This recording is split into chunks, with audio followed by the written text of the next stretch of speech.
మొదటి సమూయేలు గ్రంథము 6వ అధ్యాయము. యెహోవా మందసము 7 నెలలు ఫిలిస్తీల దేశమందుండిన తరువాత ఫిలిస్తీలు యాజకులను శకునము చూచు వారిని పిలువనంపించి, యెహోవా మందసము ఏమి చేయుదుము, ఏమి చేసి స్వస్థలమునకు దానిని పంపుదమో తెలియచెప్పుడనగా, వారు ఇశ్రాయేళ్ల దేవుని మందసమును పంపివేయనుద్దేశించిన ఎడల ఊరకయ్యే పంపక ఏ విధము చేతనైనను ఆయనకు అపరాధమైన అర్పణము చెల్లించి పంపవలెను. అప్పుడు మీరు స్వస్థత నొంది ఆయన హస్తము మీ మీద నుండి ఎందుకు తీయబడక ఉండెనో మీరు తెలుసుకొందురండి. ఫిలిస్తీన్లు మనము ఆయనకు చెల్లింపవలసిన అపరాధ అర్పణమైనదేది వారినడుగగా, వారు మీ అందరి మీదను మీ సర్దారులందరి మీదను ఉన్న తెగులు ఒక్కటే గనుక ఫిలిస్తీన్ల సర్దారుల లెక్క చొప్పున 5 బంగారపు గడ్డల రూపములను 5 బంగారపు పందికొక్కులను చెల్లింపవలెను. కాబట్టి మీకు కలిగిన గడ్డలుగాను భూమిని పాడుచేయు పందికొక్కులుగా నిరూపింపబడిన గడ్డలను చుంచులను చేచి పంపించి ఇశ్రాయేలు దేవునికి మహిమను చెల్లింపవలెను. అప్పుడు మీ మీదను మీ దేవతల మీదను మీ భూమి మీదను భారముగానున్న తన హస్తము ఆయన తీసివేయును కాబోలు. ఐగుప్తీయులను ఫరోయును తమ హృదయములను కఠినపరుచుకున్నట్లు మీ హృదయములను మీరెందుకు కఠినపరుచుకొందురు? ఆయన వారిలో అద్భుత కార్యములు చేయగా వారు ఈ జనులను పోనిచ్చిరి. ఇశ్రాయేళ్లు వెళ్లిపోయిరి కదా, కాబట్టి మీరు కొత్త బండి ఒకటి చేయించి కాడి మోయిని పాడి ఆవులను 2 తోలి తెచ్చి బండికి కట్టి వాటి దూడలను వాటి దగ్గర నుండి ఇంటికి తోలి యెహోవా మందసమును ఆ బండి మీద ఎత్తి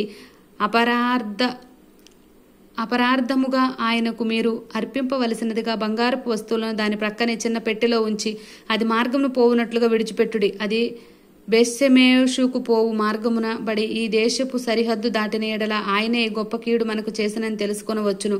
ఆ మార్గమున పోని ఎడల ఆయన మనలో మొత్తలేదనియు మన అదృష్టవశము చేతనే అది మనకు సంభవించిననియు తెలుసుకొందుమన్రి.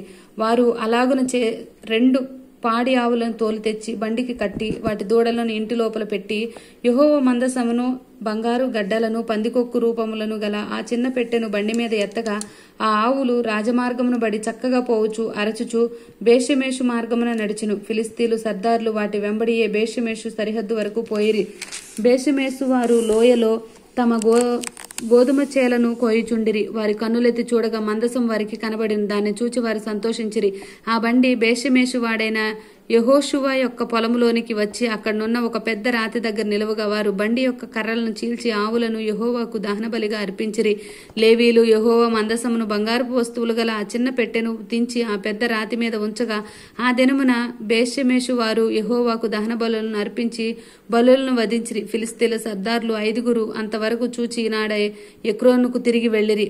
అపరాధమైన అర్పణగా ఫిలిస్తీన్లు చెల్లించిన బంగారపు గడ్డలు ఏవనగా, అష్టోదు వారి నిమిత్తం 1, గాజా వారి నిమిత్తం 1, అష్కెలోను వారి నిమిత్తం 1, గాతు వారి నిమిత్తం 1, ఎక్రోను వారి నిమిత్తం 1, ప్రాకారము గల పట్టణములు గలవారేమి పొలములోని గ్రామములు గలవారేమి ఫిలిస్తీన్ల 5 సర్దారుల పట్టణములన్నిటి లెక్క చొప్పున బంగారపు పందికొక్కులను అర్పించిరి.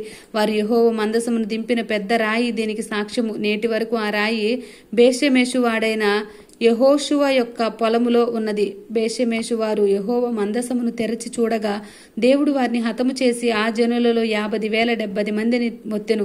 యెహోవా గొప్ప దెబ్బతో అనేకులను మొత్తగా జనులు దుఃఖాక్రాంతులైరి. అప్పుడు బేషెమెషు వారు, పరిశుద్ధ దేవుడైన యెహోవా సన్నిధిని ఎవరు నిలవగలరు? మన యొద్ద నుండి ఆయన ఎవరి యొద్దకు పోవాలని చెప్పి కిర్యత్యారీము కాపురస్తులకు దూతలను పంపి ఫిలిస్తీయులు యెహోవా మందసమును మరలా తీసుకుని వచ్చిరి.